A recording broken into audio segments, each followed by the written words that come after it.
गुरु के द्वारा जब कोई मंत्र मिलता है तो देखना है वो जो मंत्र होता है बहुत जल्दी फलीभूत हो जाता है। अगर किसी ने साधना करके मंत्र को सिद्ध किया हो और वो मंत्र को अपने शिष्य को देता है तो शिष्य को ज़्यादा परेशानी नहीं होनी पड़ती और वो सिद्ध हो जाता। मंत्र का ऐसा प्रभाव है। और जैसे ही मनु को मंत्र दिया, मनु ने एक दिन रात्रि में स्वप्न देखा, अपनी पत्नी शत्रुपा से कहता, देवी आज मैंने देखा आकाश मंडल में मेरे को प्रकाश ही प्रकाश दिखाई दिया और वहाँ बहुत से देवता जय जयकार कर रहे थे। शत्रुपा ने पूछा कि महाराज आपके स्वप्न को देख करके लगता है कि अपने जीवन में ऐसा कोई प्रकाश का समय आना वाला है। तो उस समय पर मनु ने कहा, देवी ये इतना समय तो अपना गया भगवान के भजन के बिना, अपने बेटा बेटी भी बड़े हो गए।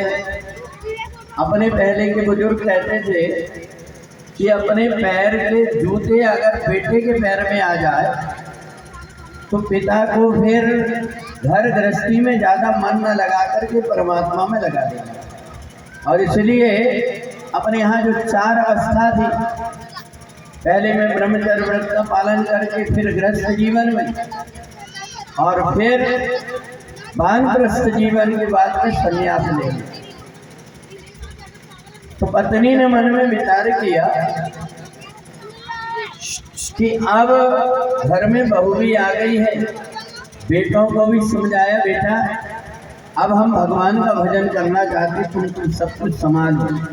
बरबस राज सुतहि तब दीना, बरबस राज सुतहि तब दीना, बरबस राज सुतहि तब दीना, बरबस राज सुतहि तब दीना, नारी समेत कवन मन कीना, नारी समेत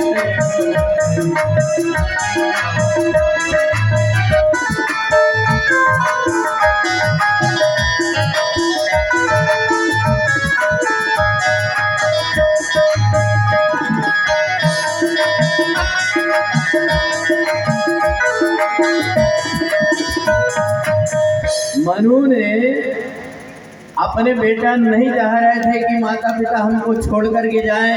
बेटों ने कहा, पिताजी हम आपके लिए ऐसी व्यवस्था करे देते घर में, आप यहीं भजन करो। परंतु पिता ने कहा, नहीं बेटा, घर में रह करके गृह कार्य नाना जंजाला, अब तो हम कोई तीर्थ में जाकर के भगवान का भजन करना चाहते। बेटा बेटियों ने बहुत रोका, परंतु मनु और शत्रुपा दोनों जबरदस्ती बेटों को राज्य देकर के जंगल में थे। और कहाँ गए? पहुँचे जाई ये धेनु मत कीरा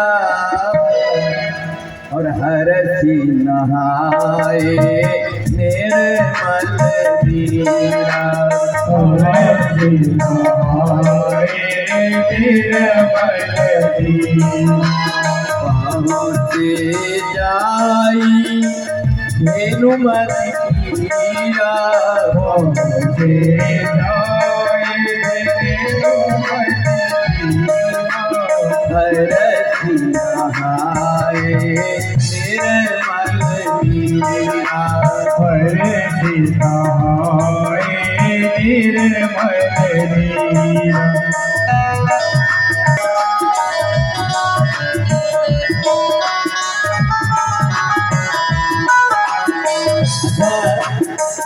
ये बताइए कि अपने गांव में रामायण का पाठ वगैरह होता है कि नहीं? होता है कि नहीं? होता है, रामायण पढ़ते हैं कि नहीं? अच्छा देखो, ये जो रामचरितमानस की चौपाइयाँ हैं, ये मंत्र हैं। मैं आपको जो रामचरितमानस की चौपाई बोल रहा हूँ, आपको ये लगेगा कि पता नहीं कौन सी फिल्म का गाना है। फिल्म का गाना नहीं है, रामचरितमानस की चौपाइयाँ। अरे कई बार क्या होता है, अगर अपन चौपाई पढ़ते रहो और जब कोई बोलता है तो याद आ जाता है कि एक चौपाई है। नहीं तो एक जगह एक पंडित जी कथा कर रहे थे, उनने ओ वैकुंठ बुला ले ओ कन्हैया बांसुरी वाले, अरे हमको वैकुंठ बुला ले ओ कन्हैया बांसुरी वाले, कन्हैया बांसुरी वाले, कन्हैया बांसुरी वाले, कन्हैया बांसुरी वाले, कन्हैया बांसुरी वाले।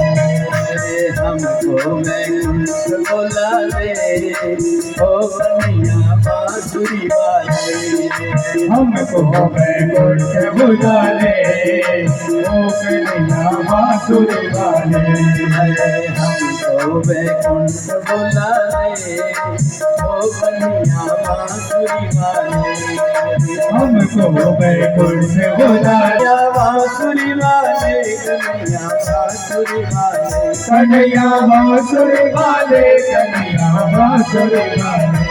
अरे हमको वैकुंठ बुला ले ओ कन्हैया बांसुरी वाले, अरे हमको वैकुंठ बुला ले ओ कन्हैया बांसुरी वाले, मथुरा में जन्म लिए गोकुल में खेले, मथुरा में जन्म लिए गोकुल में खेले, पूतना कुमार श्याम बन गए अलबेले, पूतना कुमार श्याम बन गए अलबेले, आकर के तरस दिखा दे ओ कन्हैया बांसुरी वाले, अरे आकर की नरस दिखा दे ओ कन्हैया बांसुरी वाले, कन्हैया बांसुरी वाले, कन्हैया कन्हैया बांसुरी वाले, बांसुरी वाले, कन्हैया बांसुरी वाले। हमको वैकुंठ बुला ले ओ कन्हैया राधे अरे हमको वैकुंठ बुला ले ओ कन्हैया बांसुरी वाले। आज भागवत जी के माध्यम से वेद व्यास जी के द्वारा आप भगवान कृष्ण की कथा सुनेंगे, कृष्ण जन्म की। तो इसलिए भगवान कृष्ण के पहले कौन आए थे जी? भगवान राम आए हुए। तो इसलिए मैं आपको भगवान राम का चरित्र आप लोगों को सुना रहा हूँ कि परवश राज सुत है नवदीना, परवश राज सुत है नवदीना, नारी समेत गवन बनकीना, नारी समेत अपने यहाँ तीर्थ तो बहुत है, परंतु एक तीर्थ ऐसा है जहाँ की भगवान का सुदर्शन चक्र घूम करके रक्षा करते रहता है, और वो है नैमिषारण्य क्षेत्र। जब मनु और शत्रुपा ने सोचा कि हमें अगर भगवान की भक्ति करना है तो कहाँ करें, तो किसी ने कहा तुम एक काम करो, जहाँ गोमती नदी बहती है उसके किनारे बड़ा सुंदर तीर्थ है नैमिषारण्य में, और आप जो भागवत कथा सुन रहे हैं ये भागवत कथा भी नैमिषारण्य तीर्थ से ही प्रारंभ हुई। सौनक आदि ऋषि को सूत जी ने नैमिषारण्य क्षेत्र में ही बताया। भक्ति ज्ञान विरागत्व विवेको वर्धते महान, ये जो भागवत की कथा है ये भक्ति भी देती है, अपनी बुद्धि भी पवित्र करती है। तो इसलिए उसी स्थान पर जाकर के मनु और शत्रुपा दोनों पहुंचे और वहां जाकर के ये 12 अक्षर का ओम नमो भगवते वासुदेवाय मंत्र का जाप। दोनों के मन के अंदर एक इच्छा हो रही थी। क्या हो रही थी पता है? अपने मन के अंदर इच्छा होती है कि भगवान हमारी 2 बेटी एक बेटा और हो जाए, परंतु उनके मन के अंदर ये इच्छा नहीं थी।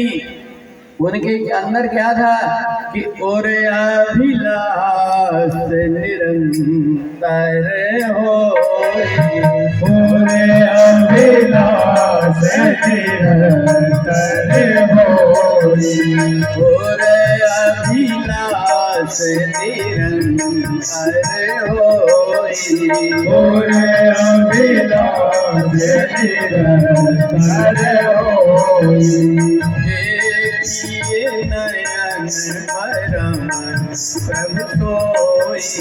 देखिए नयन परम प्रभु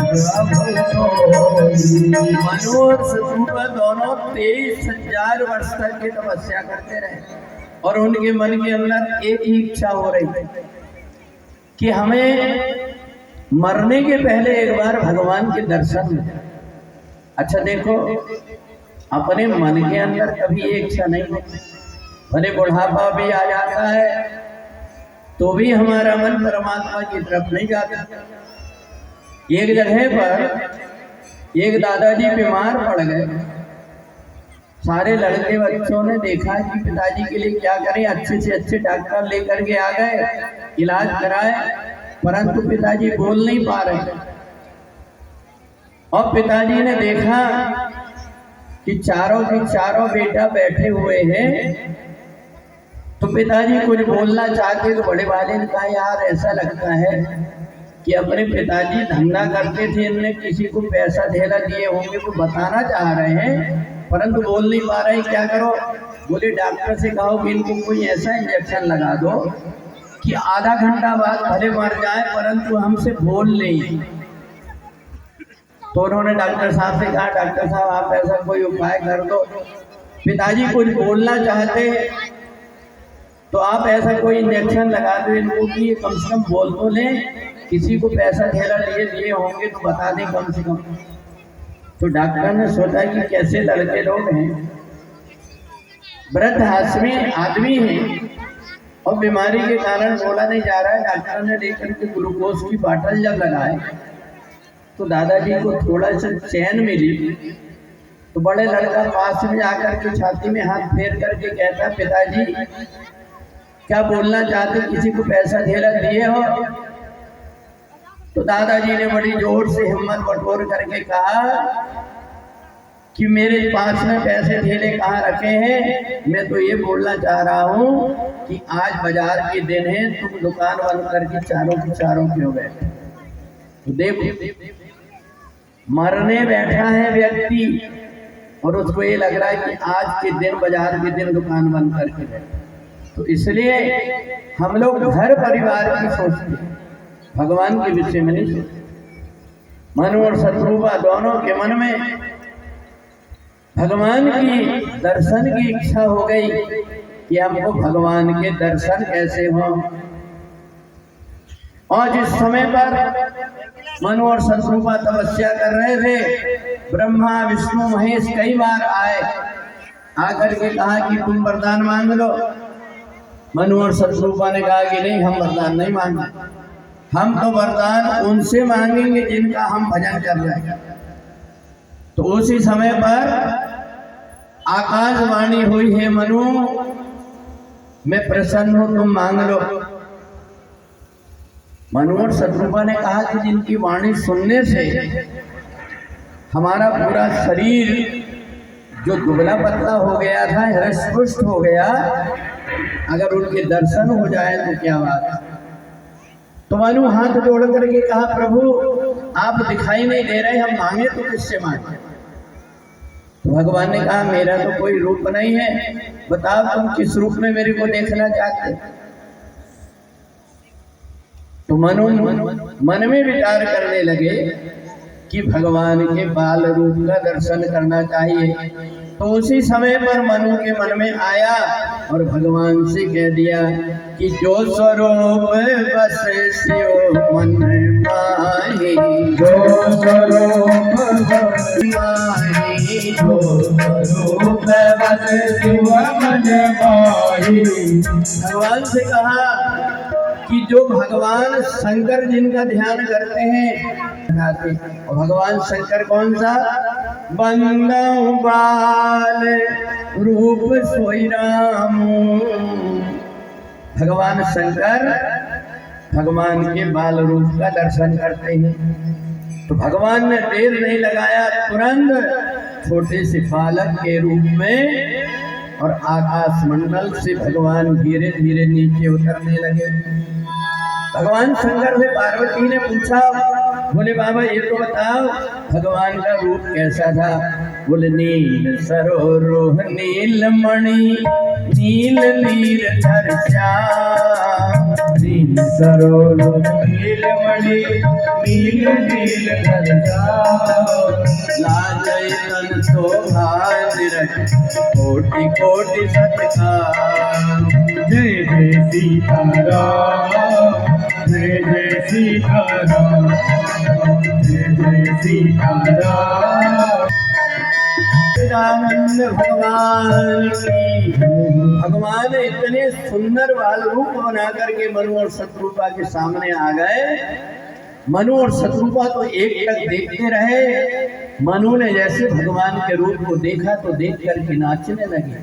तेरी बाकी अदा ने ये सांवरे मुझे तेरा दीवाना बना दिया। तेरी बाकी अदा ने ओ सांवरे, तेरी अदा ने ओ सांवरे मुझे तेरा दीवाना बना दिया, मुझे तेरा दीवाना बना दिया।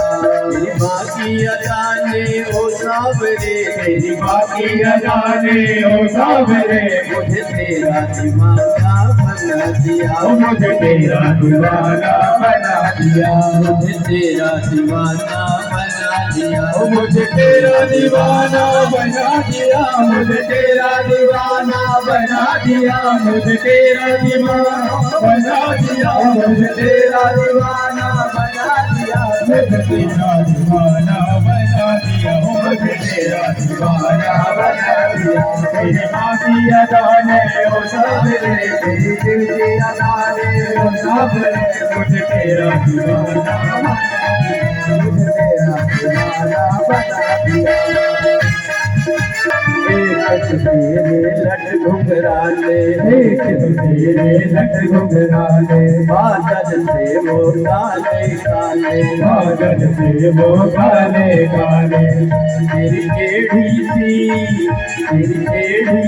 चितवनिया ने मुझे तेरा दीवाना बना दिया, मुझे तेरा दीवाना बना दिया, मुझे तेरा दीवाना बना दिया, मुझे तेरा दीवाना बना दिया, मुझे तेरा दीवाना बना दिया, मुझे तेरा दीवाना बना दिया, मुझे तेरा दीवाना बना दिया, मुझे तेरा दीवाना बना दिया। तेरी बाकी अदा ने वो सांवरे, तेरी बाकी अदा ने ओ सांवरे मुझे तेरा दीवाना बना दिया, मुझे तेरा दीवाना बना दिया।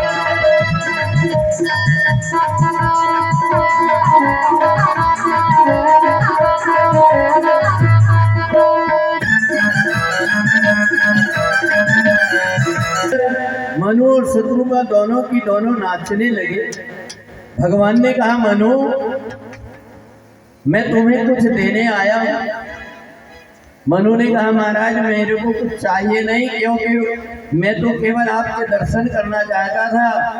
मेरे ये नेत्र तृप्त हो गए आपके दर्शन करके, अब और कुछ नहीं चाहिए।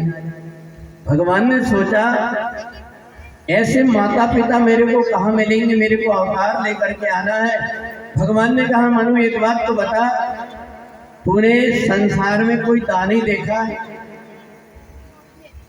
भगवान ने कहा, मनु 3 प्रकार के दानी होते। एक तो वो दानी होता है जिसके पास में जाओ तो जो कुछ अपन मांगो कुछ ना कुछ दे देता है, और एक होता है महादानी। महादानी वो होता है कि जिसके पास मांगने के लिए 10 रुपए अपन जाओ तो वो अपने को 20 रुपए दे दे। और बोले एक दानी और होता है, वो कौन सा होता है पता है? वो दानी शिरोमणि होता है। तो मनु ने कहा, महाराज वो दानी शिरोमणि कैसा दान देता है? बोले वो इतना दान देता है कि अपने आप को भी दान दे देता है। तो मनु के अंदर भगवान ने ऐसी इच्छा उत्पन्न कर दी है कि मनु तुम मेरे को बेटा के रूप में मान ले, क्योंकि मेरे को तुम्हारे जैसे माता और पिता से जन्म ले। तो देखो भगवान भी ऐसे माता पिता से जन्म लेने के लिए तरसते हैं जो भगवान की भक्ति करते हैं। आपने देखा होगा ये जो लड्डू गोपाल अपने घर में रहते हैं, माताएं उनको कैसे स्नान कराती, उनको भोग लगाती और भोग लगाने के बाद में फिर भोजन करती। तो भगवान ने सोचा ऐसे माता पिता मेरे को अवतार लेकर के आना है, इसलिए रावण के वध करने के लिए भगवान ने सोचा कि मेरे को अवतार लेना है। क्योंकि जय और विजय ने भगवान नारायण के द्वार में उनको श्राप मिला था कि जाओ तुम 3 जन्म तक राक्षस बनो। तो पहले जन्म में जाकर के हिरण्याक्ष और हिरण्यकश्यप बने। आपने कथा सुना होगा कि भगवान बाराह ने हिरण्याक्ष का वध कर दिया और नरसिंह भगवान ने हिरण्यकश्यप का वध किया। और यही दूसरे जन्म में जाकर के रावण और कुंभकर्ण बन गए। तो भगवान ने सोचा कि मेरे को अवतार लेकर के जाना है। तो मनु से कहा कि तुम मांग लो। मनु को कुछ समझ में नहीं आया, हाथ जोड़ करके उन्होंने और भगवान के सामने जैसे खड़े हुए तो उनके मुंह से आवाज निकल गई, दान शिरोमणि कृपा निधि नाथ कहो सतधार, नाथ कहो सतधार, चाहो तुम्हें समान सुत प्रभु संतावन पुरा।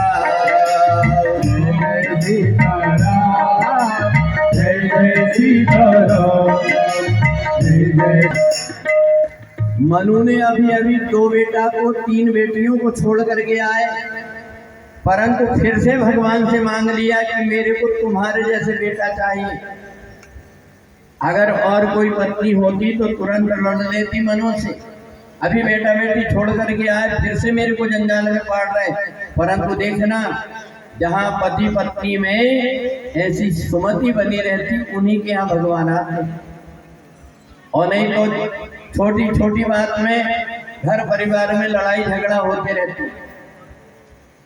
एक आदमी बार बार अपनी पत्नी को ऐसे मुक्का उठा करके और बार बार बोले कि मेरे लिए जल्दी से 1 कप चाय बना दे, नहीं तो पत्नी बेचारी पहले शादी करके आई, वो घबरा गई। 70 किलो वजन की वो 30 किलो की बच्ची दुबली हो गई। बस आदमी ने मेरे कपड़ा धो करके ला दे, नहीं तो। अब पत्नी बेचारी घबराई। 4-6 महीना में साहब इतनी दुबली हो गई। जब अपने मायके गई तो भाभी ने पूछी, दीदी ये तो बताओ कि तुम्हें बात क्या है। बोले बात तो सब कुछ ठीक है, पर बोले वो जो है हमारे घर वाले बात में जरा सी दांत पीस के कहते हैं कि जरा से मेरे काम करते, नहीं तो बस वरना। तो भाभी ने कही ऐसे तो तुम्हारे भैया भी अकड़ते थे, ये आदमी लोग केवल दिखावा करते, एक बार तू भी जरा तन जाना। तो नंद को उनने बता दिया उपाय। अब वो श्रीमान जी की आदत, ठंडी का समय था, उन्होंने कहा देख मेरे को सुबह 5 बजे जाना है नागपुर, तू पानी गर्म कर देना वरना। उनने कमरे में हाथ रख करके खड़ी हो गई। बोले क्यों जी, मैं जब से शादी होकर के आई तुम्हारा वरना सुनते रहती हूँ, नहीं पानी गर्म करूंगी, क्या करोगे। बोले फिर ठंडे पानी से नहा, ठंडे ही पड़ गए। तो ऐसा, परंतु पत्नी और पति के देखना कि जहाँ सुमति तहाँ संपत्ति नाना, जहाँ सुमति तहाँ संपत्ति नाना, जहाँ सुमति तहाँ संपत्ति नाना, जहाँ सुमति तहाँ संपत्ति नाना, जहाँ सुमति तहाँ विपत्ति नाना, जहाँ सुमति तहाँ विपत्ति नाना।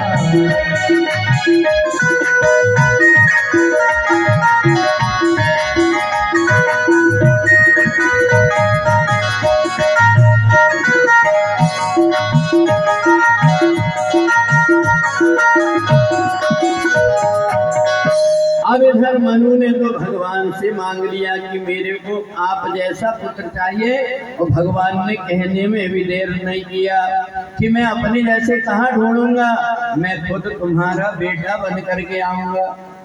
भगवान ने सोचा कि जैसे मनु ने तप किया है वैसे देवी ने भी, शत्रुपा ने भी तप किया, इसलिए इनसे भी पूछ लेना चाहिए कि आप ही बताओ आपको क्या वरदान चाहिए। तो भगवान जाकर के पूछने लगे, हे देवी आप भी कोई वरदान मांग लो। शत्रुपा ने भगवान को तुरंत डांट दिया, कहा कि प्रभु आप परमात्मा हो परंतु आपको इतना भी बोलने का तमीज नहीं है, आप मेरे को देवी कह रहे हैं। भगवान चुप हो गए कि माता शत्रुपा को मेरी कौन सी बात बुरी लग गई। तो भगवान ने हाथ जोड़ करके कहा कि ये तो बताओ कि मैंने ऐसा क्या बोल दिया जो तुम्हें इतना जोर से क्रोध आया। तो शत्रुपा ने कही, अभी अभी आपने कहा है ना कि मैं तुम्हारा बेटा बन करके आऊंगा, तो जब हमारे बेटा बन करके आओगे तो मैं तुम्हें माँ बनूंगी तुम्हारी की देवी कहलाऊंगी। भगवान को तुरंत अपनी गलती का अनुभव हुआ कि सचमुच में मेरे बोलने में देर हो गई। अब तो भगवान की आंख में आंसू आ गए, बाहरी माँ तूने अभी से मेरे से पुत्र का स्नेह जोड़ लिया, इसलिए भगवान को बोलना पड़ा, तुरंत वरदान दिया कि माँ तू विवेक अलौकिक तोरे, माँ तू विवेक अलौकिक तोरे, कबहु न घटई अधूप रहे मोरे, कबहु न घटई अधूप मोरे।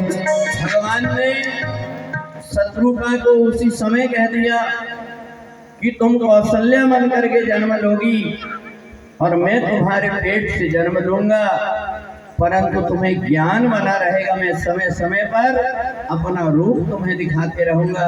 और इधर भगवान ने कहा थोड़े दिन तुम जाकर के स्वर्ग लोक में सुख भोगना, तुमने तपस्या किया है और बाद में तुम अयोध्या में राजा दशरथ और कौशल्या के रूप में जन्म लोगी, तब मैं तुम्हारे यहाँ आकर के राम रूप से अवतार लूंगा। इधर भगवान राम ने तो कह दिया, पर इधर भगवान शंकर कहते हैं देवी भगवान जब कभी पृथ्वी में आते हैं वो अकेले नहीं आते। भगवान कैसे आते हैं? बोले अपने साथ में अपनी धर्म पत्नी को लेकर के आते। अच्छा देखें, अगर भगवान राम अकेले अवतार लेकर के आते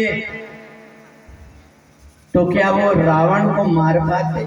अगर सीता जी का हरण नहीं होता तो भगवान राम रावण को मारते कैसे? तो इसलिए इधर भगवान ने आने का कह दिया और उधर माता भगवती जगदम्बा उनकी आने की तैयारी हो गई। एक बार सप्तऋषि जंगल में बैठकर के तपस्या कर रहे थे।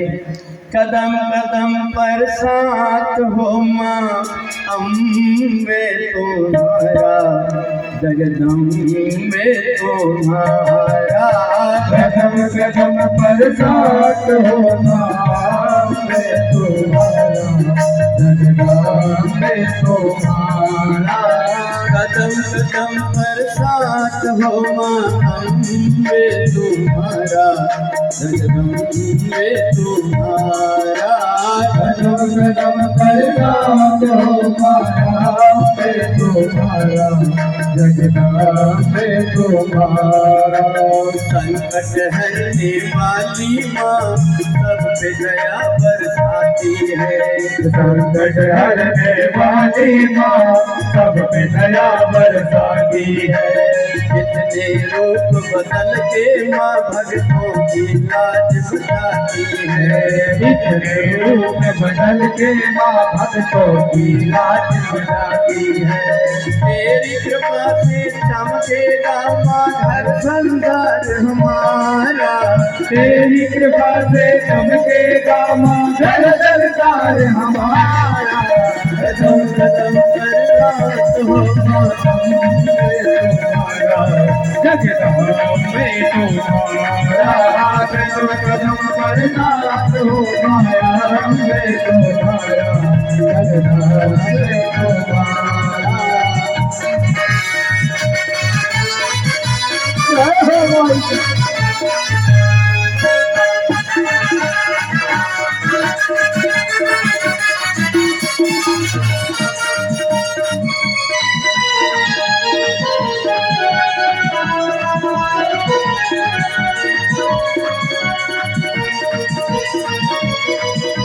आदि शक्ति भगवती जगदम्बा का सप्त ऋषि बैठ करके यज्ञ कर रहे और जंगल में छिप करके कर रहे थे, क्योंकि रावण राम जी से 60,000 वर्ष पहले ही आ गया था और ये रघु, दिलीप, आज और दशरथ सबके साथ में भिड़ाए।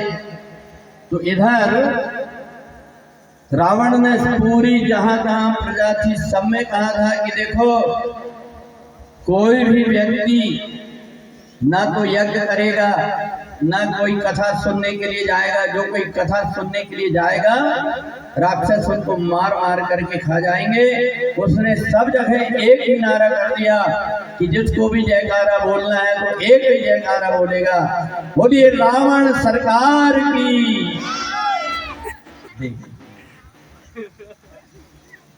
अब बताओ, हमने सोचे कि भागवत हो रही, तुम लोग रावण की काय करे बोले और अथर्व।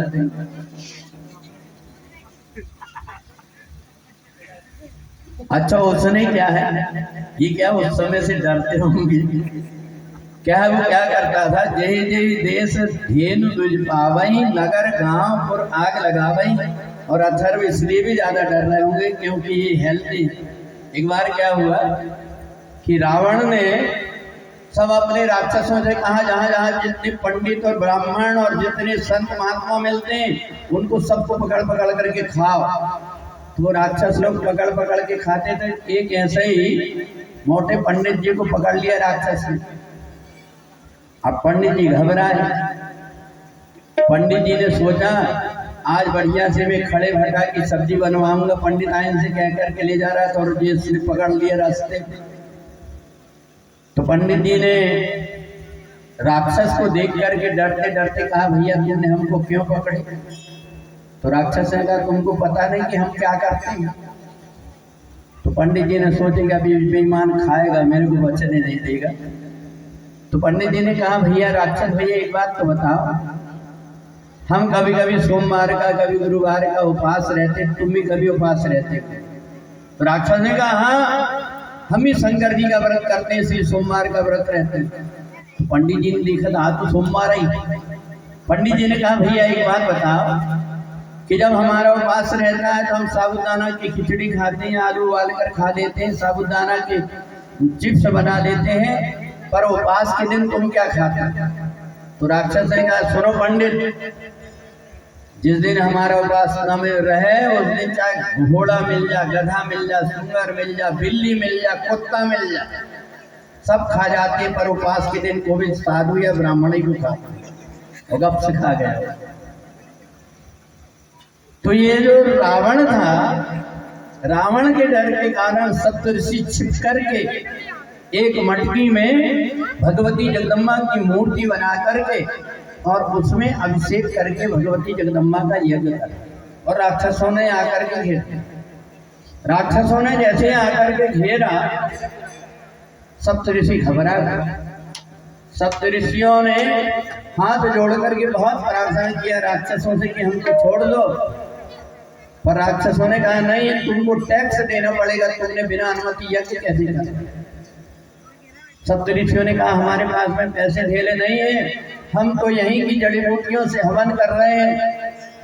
राक्षसों ने कहा कि तुम लाल लाल मोटे मोटे हो, तुम एक काम करो, ये गार पत्थर से अपने शरीर को काट करके और हमको खून दो, हम तुम्हारा ताजा खून पिएंगे। महात्माओं ने गार पत्थर उठाया, राक्षसों के डर से अपने शरीर को काट करके, और जब खून बहाने लगे तो राक्षसों ने उसी मटकी में देखा नहीं कि उसमें भगवती जगदम्बा की मूर्ति बैठे। उसी मटकी में उन सप्तऋषियों का खून लेकर के इकट्ठा कर, और इकट्ठा करके जब ले गए तो उन्होंने सोचा कि चलो आज रावण को ले जाकर के देना चाहिए। तो संतों ने कहा सुनो, हमने 7 दिन तक आदि शक्ति भगवती जगदम्बा का व्रत किया है, कंद मूल फल खा करके ये खून हमारा जहां पर भी जाएगा वहां पर अकाल पड़ जाएगा। तो जब राक्षस लेकर के वो खून की मटकी लेकर के रावण के पास गए, रावण देख करके बड़ा प्रसन्न हो गया। रावण ने कहा कि ये ताजा खून कहाँ से? बोले महाराज महात्माओं का भी अभी लेकर के आ रहे हैं। इतने में उसमें से जो मिट्टी की मूर्ति थी छोटी सी कन्या बन करके और अष्टभुजा के रूप में रावण को दिखी। रावण ने कहा अरे मूर्ख, इसमें तो एक कन्या दिखाई दे रही। कहा महाराज हमको अभी उसमें ताजा खून लेकर के आए। बोले उन महात्माओं ने क्या कहा? बोले जहां पर एक खून जाएगा वहां अकाल पड़ जाएगा। रावण ने कहा एक काम करो, बड़ा ज्ञानी बनता है राजा जनक, ये ले जाकर के तुम राजा जनक की नगरी में गाड़ दो। और राजा जनक की नगरी में ले जाकर के जब उसको गाड़ दिए तो राजा जनक का पूरा की पूरा जो नगर था वो संतों की नगरी थी। पुर नर नारी सुभग सुधि संता, पुर नर नारी सुभग सुधि संता, धर्मशील ज्ञानी गुणवंता, धर्मशील ज्ञानी गुणवंता, पुर नर नारी सुभग सुधि संता, पुर नर नारी सुभग सुधि संता, धर्मशील ज्ञानी गुणवंता, धर्मशील ज्ञानी गुणवंता। राजा जनक के नगर में सब संत पुरुष रहते थे, छोटे से बच्चे से लेकर के बड़े तक अपने माता पिता को प्रणाम करते थे। रोज संध्या पूजन करने के बाद में भोजन करते थे। राजा जनक ने सोचा कि हमारे नगर में अकाल कैसे पड़ गया?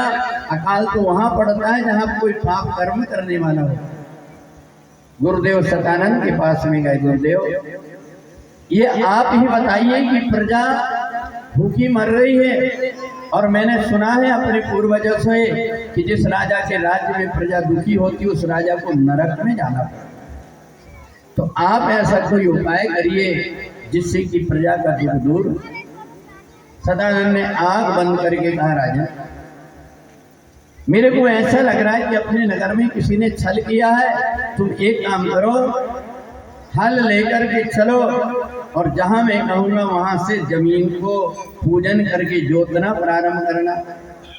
और राजा जनक लेकर के जब गए तो उसी स्थान पर जहां पर मटकी गड़ी हुई थी, राजा जनक ने जैसे ही हल चलाया, मटकी बाहर जैसे आई तो जैसे राजा जनक ने देखा अष्टभुजा के रूप में वहां पर भगवती जगदम्बा प्रकट। बोलिए जगदम्बा मैया की जय हो।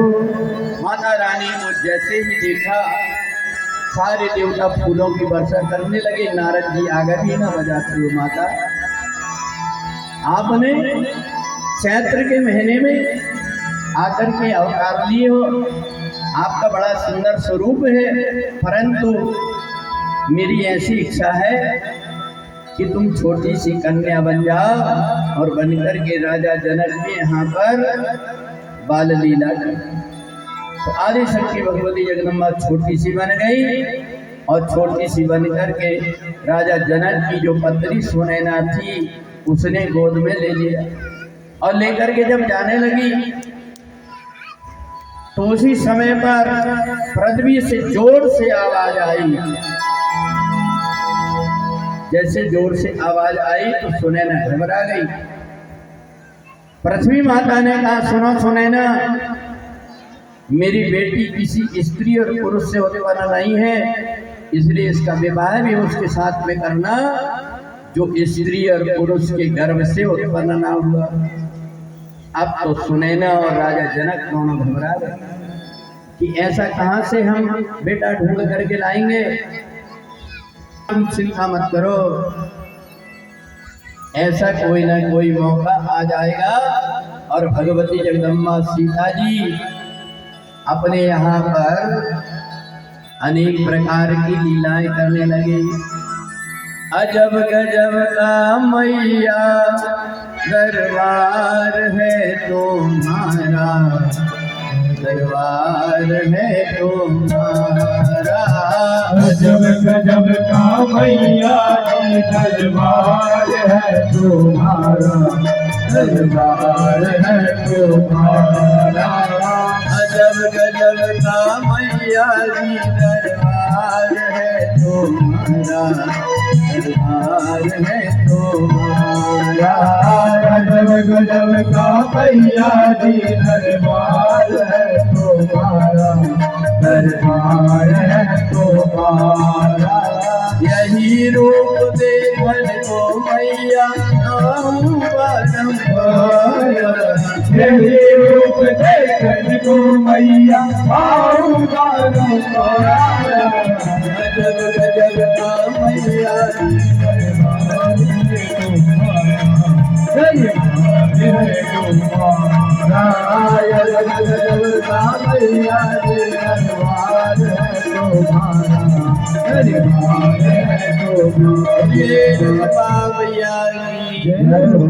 इधर आदि शक्ति भगवती लक्ष्मी सीता जी के रूप में आ गई और उधर महाराज दशरथ और कौशल्या अयोध्या में आ गए। राजा दशरथ के यहाँ पर सुमिंद्र और कौशल्या दोनों के साथ में विवाह हो गया। इधर एक दिन महाराज दशरथ अपने सुमंत के साथ में जब शिकार खेलने गए तो उनने देखा कि घोड़े में बैठकर एक राजकुमार आया और घोड़ा दौड़ करके झाड़ के नीचे खड़े हुआ और वो कूद करके झाड़ में चढ़ करके और जोर से खट खट खट अपने दोनों हाथ से तलवार चला करके फिर घोड़े में बैठ गए। राजा दशरथ ने कहा, सुमंत ये राजकुमार कौन है? बोले महाराज मैं भी पहली बार देख रहा हूँ, मैं पता लगाता हूँ कौन है। सेना के बीच में जाकर के बोला कि ये बताओ ये राजकुमार कौन है? तो बोले ये राजकुमार नहीं है, ये राजकुमारी है केकई। बोले राजकुमारी है? बोले राजकुमारों जैसे वस्त्र पहनती।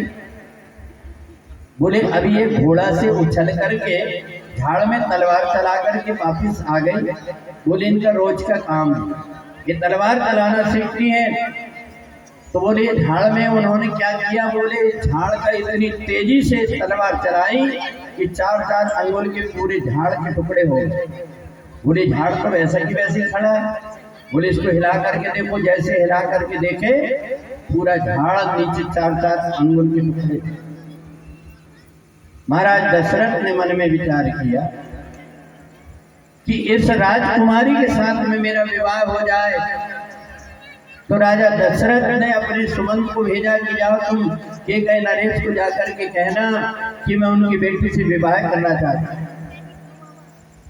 तो सुमंत जैसे पहुंचे तो केकई नरेश ने कहा, मैं जानता हूँ राजा दशरथ को चक्रवर्ती सम्राट है, परंतु मेरी बेटी को मैं उसी शर्त में दूंगा कि मेरी बेटी से जो संतान होगी उसको ही राजा दशरथ एक राजा बनाने की कहेंगे तो मैं विवाह करने को तैयार।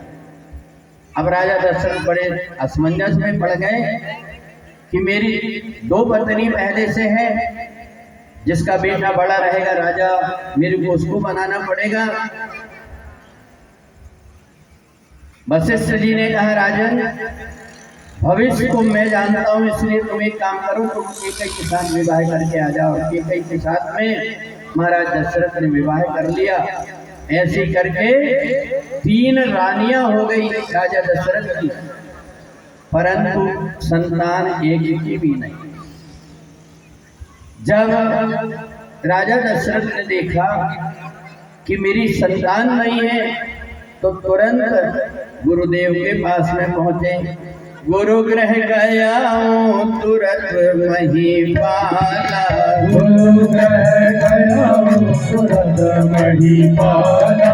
शरण लागी करी विनय विशाला चरण लागे करी विनय विशाला निज दुख सुख सब गुरु ही सुनायऊं निज दुख सुख सब गुरु ही सुनायऊं कही वशिष्ठ बहु विधि समुदायऊं कही वशिष्ठ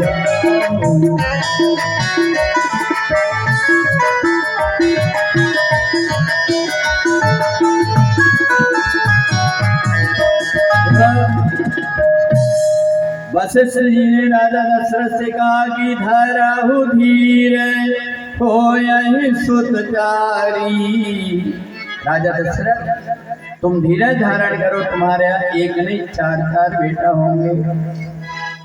पर एक काम है राजन, मैं देख रहा हूं कि तुमसे कोई ऐसा पाप हुआ है जिसके कारण तुम्हारे यहाँ संतान जन्म नहीं ले रही, पितृदोष लगा हुआ। क्या तुमने किसी की हत्या किए हो? राजा दशरथ ने किसी से बताया नहीं था कि श्रवण कुमार की मौत मेरे हाथ से हुई थी, परंतु गुरुदेव वशिष्ठ समझ गए राजन तुम्हें पाप लगा हुआ है जिसके कारण तुम्हारी संतान नहीं हो रही। 4 संतान तुम्हारे भाग्य में है। इसके लिए तुम्हें एक काम करना पड़ेगा। बोले क्या? बोले तुम एक यज्ञ की आयोजन करो, तुम्हारे को पाप से पहले प्रायश्चित करना पड़ेगा, इसके बाद संतान होगी।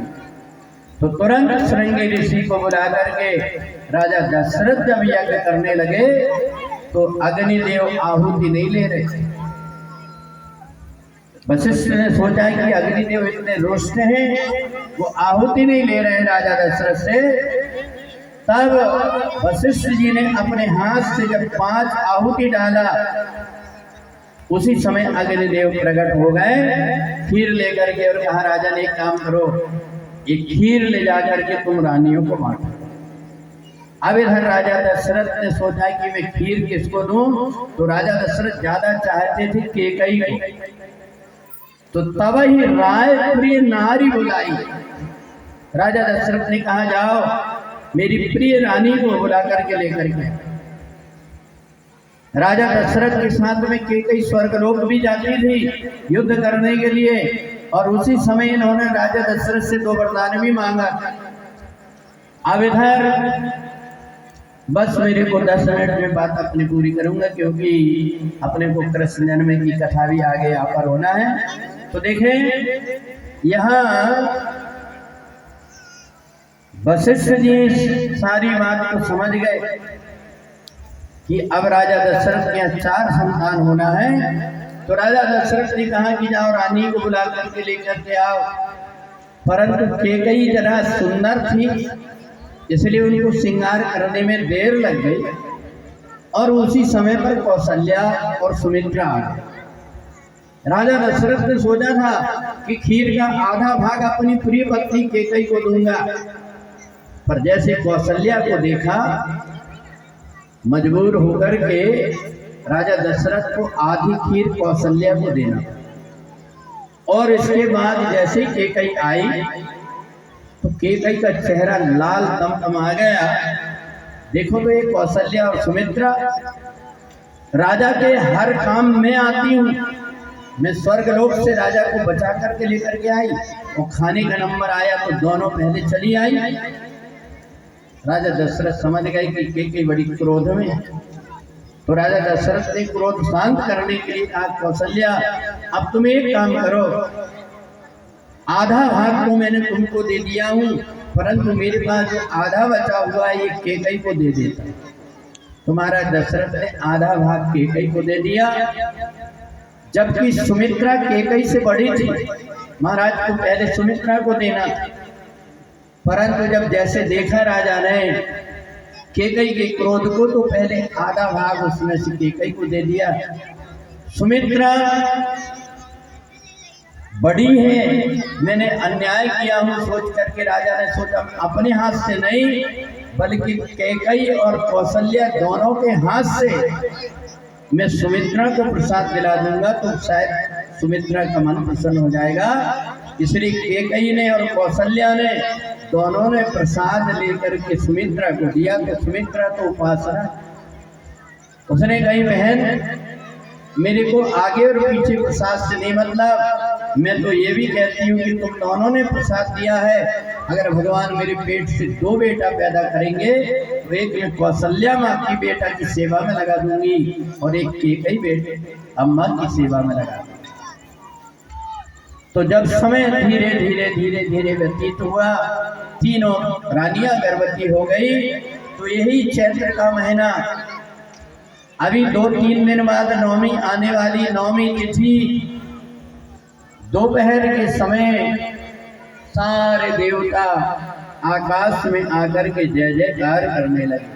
बोलिए सच्चिदानंद भगवान की जय हो। स्वागतम राघव सुस्वागतम राघव, स्वागतम राघव स्वागतम राघव स्वागतम सुस्वागतम स्वागतम सुस्वागतम शरणागतम राघव। बोलिए रामवेद सरकार की। सारे देवता ऊपर आकर के भगवान की स्तुति करने के सुर समूह विनती